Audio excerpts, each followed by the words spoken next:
This episode of Trifles is brought to you by listeners like you, who support us on Patreon and Substack. To learn more, go to patreon.com/trifles or trifles.substack.com. Welcome to Trifles, a weekly podcast about the Sherlock Holmes stories. It is, of course, a trifle, but there is nothing so important as trifles. Yes, Boscombe Valley was mysterious, Shoscombe Place was old, and the lodge was hysterical, but there are so many other details to pick apart in the stories. Pray, be precise as to details. You know the plots, but what about the minutiae? Was Holmes more of a tea drinker or a coffee fancier? And what are all of the alcoholic drinks mentioned in the stories? You are very inquisitive, Mr. Holmes. It is my business to know what other people don't know. Scott Monty and Burt Wolder will have the answers to these questions and more in Trifles. The game's afoot.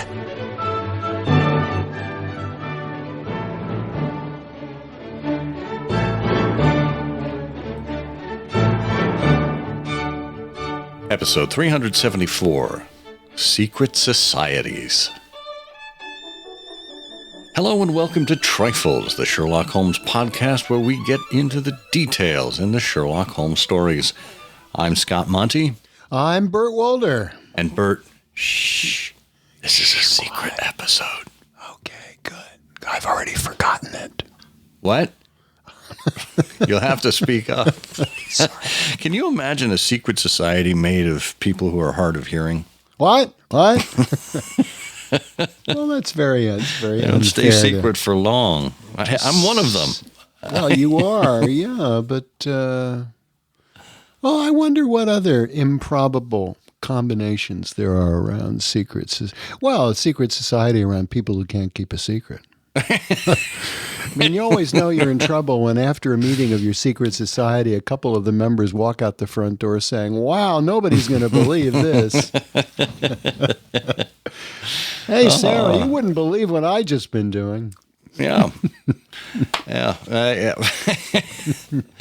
Too many potentials there. Well, this is going to be an interesting episode as we go through a number of instances of secret societies in the canon. Can you think of any off the top of your head? I'll bet you can, but we're going to delve a little bit deeper. And we should mention that this episode is thanks to one of our listeners, Kaj Johansson.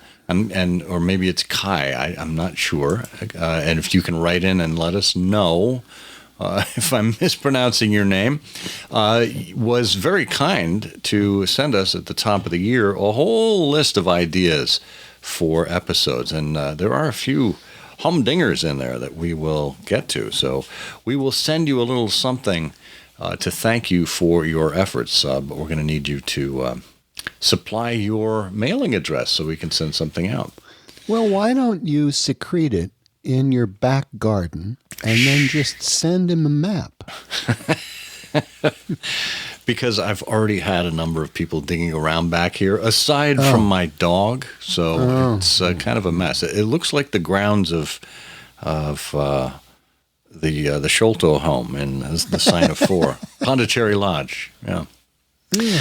So, well, and we do have, this is the end of the month, so we do have a drawing for a free back issue of the Baker Street Journal. That's available to all of our Patreon supporters and Substack supporters. So thank you in advance, and make sure you stay tuned all the way to the end of the episode to hear if you won. And of course, here's your opportunity to become a Patreon or Substack supporter. Just check out the links in our show notes and do what you will. Okay, so we are talking about secret societies. Now, Burt, just ex-canon, outside of the world of Sherlock Holmes, when you think of secret societies, what do you think of? Well, I think of, all of the mysterious and criminal and some occult societies that have been popular and written about over the years. I think, I have a very peculiar, as you know, I have a very peculiar cast of mind. So when you ask me what I think about when I think about secret societies, I think about, for example, the Rosicrucians. And the Rosicrucians was one of these phenomena where I think in the 15th or 16th century, or it could be older than that, people began, somewhere along the line, somebody began the idea of a of a group, an underground group, a hidden group, a group of conspirers, people with conspiracies, people with hidden knowledge. I thought you were talking about the Red Cross. That were really managing events and things like that. Yes. Of course, it was completely secret, but these people said, now, of course, I'm not myself a member, but I know all about this. Well, there never was, I don't think, an organization called the Rosicrucians, but still in all, it's sort of an idea that took hold. And people, began to foment and wonder and talk and gossip about what this mysterious group that was really behind everything was doing. And there wasn't any such group, really. Yeah, this is interesting because I think we still hear echoes of that today. You hear people talking about the deep state, for example. Oh, sure. There always seems to be human nature is willing to lend itself to thinking that the world is much more organized than it is. Because we see so much chaos and so much violence and so many different things happening that are unsettling, I think the mind naturally turns itself to, well, there's got to be an organizing factor behind this. There's got to be somebody who is pulling the strings, who is making all of these things happen. And as you say, we've seen it happen throughout history. And it kind of brings me to the first example of a secret society. It's not a quote-unquote society, but it is an organization. And that is Moriarty's organization. Here we have Sherlock Holmes going after this network of criminals that's all organized by this this great criminal mastermind sitting like a spider in the center of a web. And I think there's a wonderful, very realistic expose of that from our friend Nicholas Meyer in The 7% Solution, where here we have Sherlock Holmes as a drug-addled genius, and Watson basically uncovers it as, well, Sherlock Holmes is a conspiracy theorist with respect to Professor Moriarty. Well, it's interesting you light on the 7% Solution because that puts me in mind of They Might Be Giants. And the brilliant thing about They Might Be Giants, not the band, but the play and then the movie based on a play by James Goldman, was that here in New York in the 1970s, there was a man who was so disturbed by tragedy and evil, a judge, Justin Playfair, that he imagined himself to be Sherlock Holmes because there must be a hidden cause, this relentless, unstoppable wave of evil and disaster. There must be a cause. And so you had They Might Be Giants, which was a 1971 play with Joanne Woodward and George C. Scott, but also a movie, but also, a prior play. And a great band. And a great band. But also, that is an extension of the idea of Moriarty's network, that there is someone behind the scenes, a mastermind, spider sitting at the center of a great web that's responsible for evil everywhere. Yeah. And, we don't, other than Holmes's own word, we don't have any evidence of this master organization. So it does really create a plausible scenario for someone like Nicholas Meyer to come and, I should say, discover one of Dr. Watson's manuscripts. Yes. So, yeah. Now, keeping in that same line of criminal organizations, how about the Patrick Gang from the Dancing Men back in Chicago? Oh, the Patrick Gang.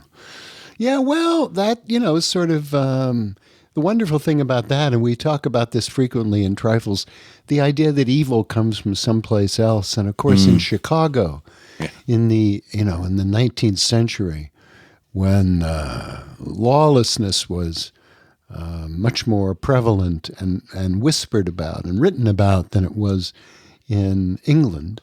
It's a great source for crime, and the idea that a woman would leave all that behind her and come to England and put that part of her life behind her was, very understandable.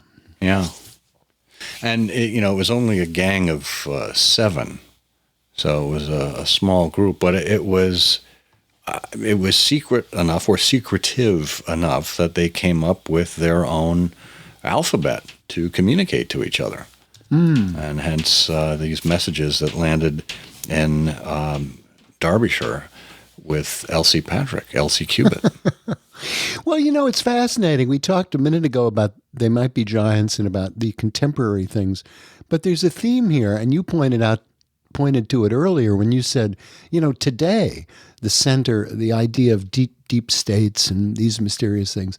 I mean, there was a play, our friend Graham Moore, who, we interviewed on our other program, I Hear of Sherlock Everywhere, many years ago, went on to, I think he's won at least one Academy Award for screenwriting, but he went on to write a wonderful play called The Outfit, which Mark Rylance starred in and I think produced. And it's all about The Outfit is a wonderful one. It's been filmed. I think it was in Edinburgh and filmed, but the gist of it is a Savile Row tailor becomes the tailor to crime bosses in Chicago in Prohibition era, when crime is just rampant. And of course, as the play moves on, you find that there's this secret society called the Outfit that's letting the crime bosses know that they're being touched upon for potential participation in bigger crimes. And so there's this mysterious society sneaking around the organized crime society. And it's just a wonderful play with layers and layers. And of course, you learn a lot about the Savile Row tailor, who's not all he seems to be either. That's marvelous. Wow, sounds like something worth pursuing there. And we'll have a link to the I Hear of Sherlock Everywhere interview with Graham Moore, who was the author of The Sherlockian. Well, sticking with our crime-riddled organizations, probably one of the most famous out there is the Mafia. And there are plenty of good Italian Americans who will tell you there is no such organization. But we do find it mentioned in The Six Napoleons. This is, of course, related to Pietro Vannucci from Naples, and was considered one of the greatest cutthroats in London. And Holmes said he was connected with the Mafia, which, as you know, is a secret political society enforcing its decrees by murder. So the other fellow's probably also an Italian and also a member of the Mafia, and he's broken the rules in some fashion. Oh, excuse me. This wasn't Holmes saying this, but this was Inspector Lestrade who was saying it as his theory behind what was going on with the Six Napoleons. Well, that's a sort of a constant drumbeat in the cases of Sherlock Holmes. People produce theories or commentary that suggest a dark background. And the biggest one, I suppose, is in Study in Scarlet, when, you've got these strange circumstances. And there's a part in Study in Scarlet where a newspaper is quoted. I think it's the Daily Telegraph. And Watson tells us that, the strange features of the tragedy, all point to political refugees and revolutionists, and the socialists have branches in America, and maybe the deceased had infringed their unwritten laws and been tracked down by them. And then the Telegraph goes on to allude airily to the Weimgerecht, Aqua Tofana, Carbonari, the Marchioness de Brinvilliers, Darwinian theory, the principles of Malthus, and the Ratcliffe highway murders. The article concludes by admonishing the government and advocating a closer watch over foreigners in England. Always the foreigners. But yeah, that's a nice handful of secret societies there. And carbonari, it's a lovely dish, by the way. It is. Pasta carbonari. That also comes up in the Red Circle, I believe. Another Italianate organization. Old carbonari. The old carbonari. Carbonari. Neapolitan Society, the Red Circle. Again, Naples. It's interesting. Neapolitan Society, the Red Circle, which is allied to the old carbonari. The oaths and secrets of this brotherhood were frightful, but once within its rule, no escape was possible. Right. Well, that's because, like old carbonari, if you let it get to room temperature, it gets just very gluey. But of course, that was where Black Gorgiano was hailed from. Yeah. So we want to be careful of the carbonari. Yep. And another group to be careful of is the Ku Klux Klan, the KKK. Oh yeah, yeah. And again, we have this organization sending a coded message, and in this case, they sent 5 orange pips as a warning.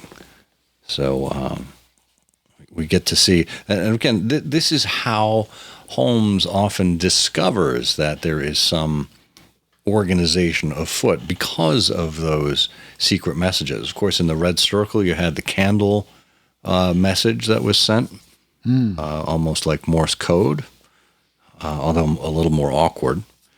I think we talked about that. We talked about that in a previous episode, if I'm not mistaken. Codes and ciphers, maybe. Yes.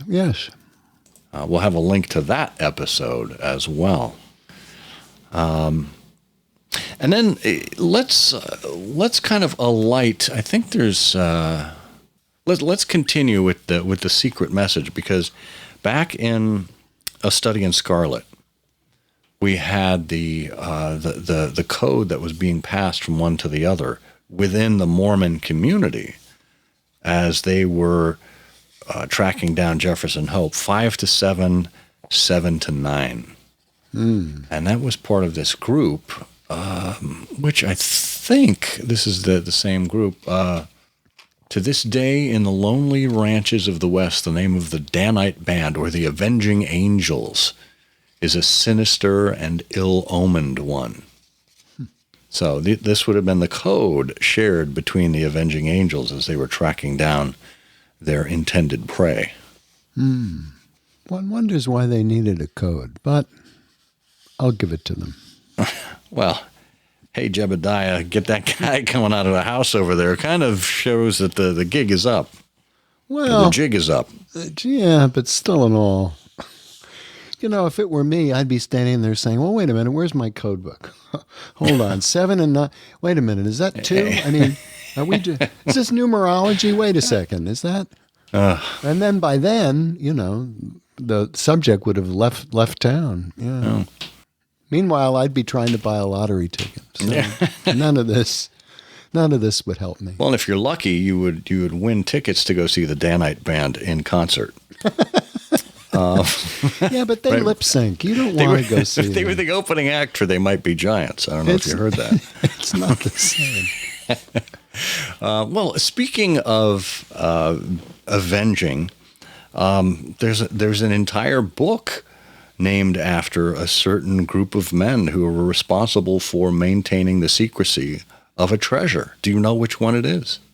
Oh, well, of course, everyone knows that. You know, that's, I think that was a recent Marvel movie, wasn't it? Oh, wait a minute. That's a different group of Avengers. Oh, never mind. Oh, you were thinking of the Fantastic Four. No, I was thinking of the Terrible Twos, but it just shows you where my thinking is. No, of course, the Sign of the Four. The Sign of the Four, yeah. Of course. The Four being that is the group. Fantastic Four. Yeah. That's where I thought you were going initially, but yeah. But look what happened to them. Well, Yeah. They all down to the last one. And they weren't really a secret society. I mean, these are four people who were planning, together a robbery, basically, and decided to pledge secrecy to each other. And we saw how long that lasted. Well, true. And once again, the coded message being left for Sholto as they tracked him down. That's true. They did have their vengeance in the end.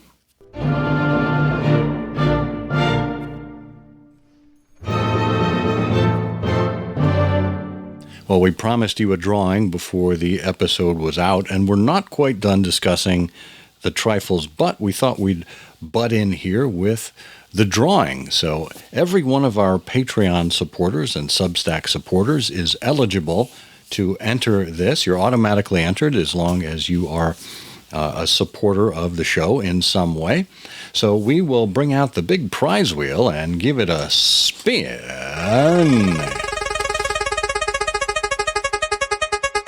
And it looks like it's slowing down and landing on number 21. And that looks like it is Christopher Shea. Christopher, congratulations. We will be sending you a back issue of the Baker Street Journal as a thank you gift by way of appreciating your support here on Trifles. Just as a reminder, if anyone else would like to join and potentially be a winner like Christopher here, just go to patreon.com/trifles or look for the link in our show notes and support us for as little as $1 a month. It's that simple. Good luck.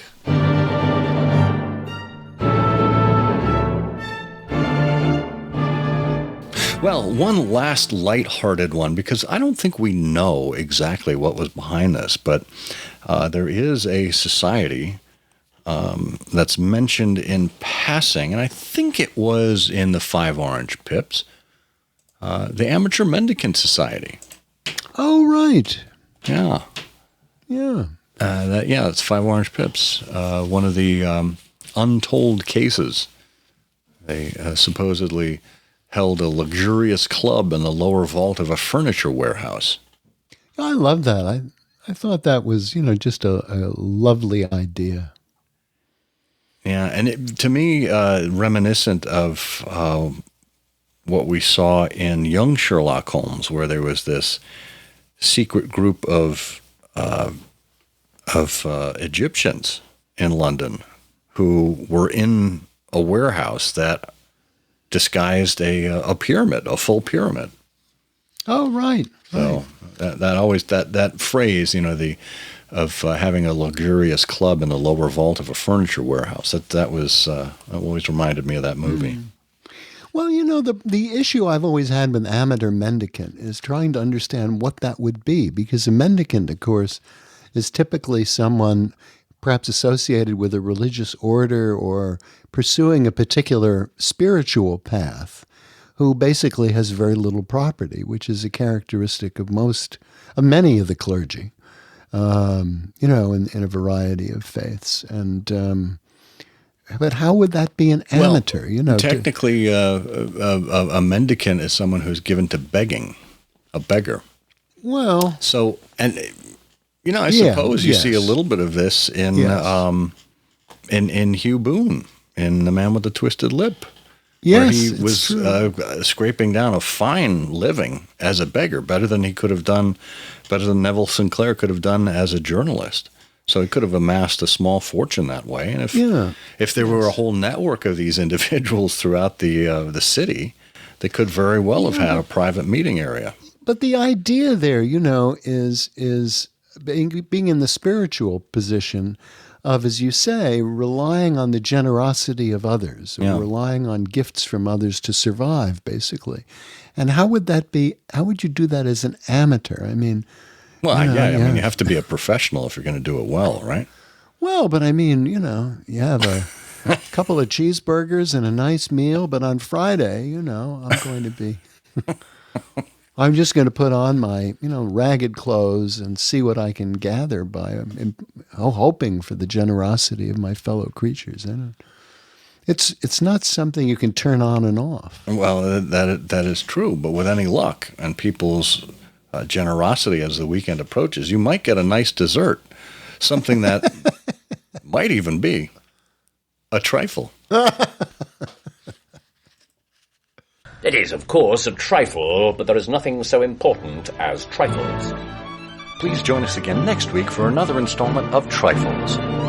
Show notes are available on SherlockHolmesPodcast.com. Please subscribe to us on Apple Podcasts and be sure to check out our longer show, I Hear of Sherlock Everywhere, where we interview notable Sherlockians and share news of the Sherlockian world. You've taken my breath away, Mr. Holmes. Ti sono dato la famiglia e me! Quel bastardo ha violato il suo onore e quello della nostra famiglia. E se non fai niente, ci penserò io a portare a termine la vendetta dei Venucci! Puttana! No! No, Pietro! Fermati! Lucrezia! Vieni qui.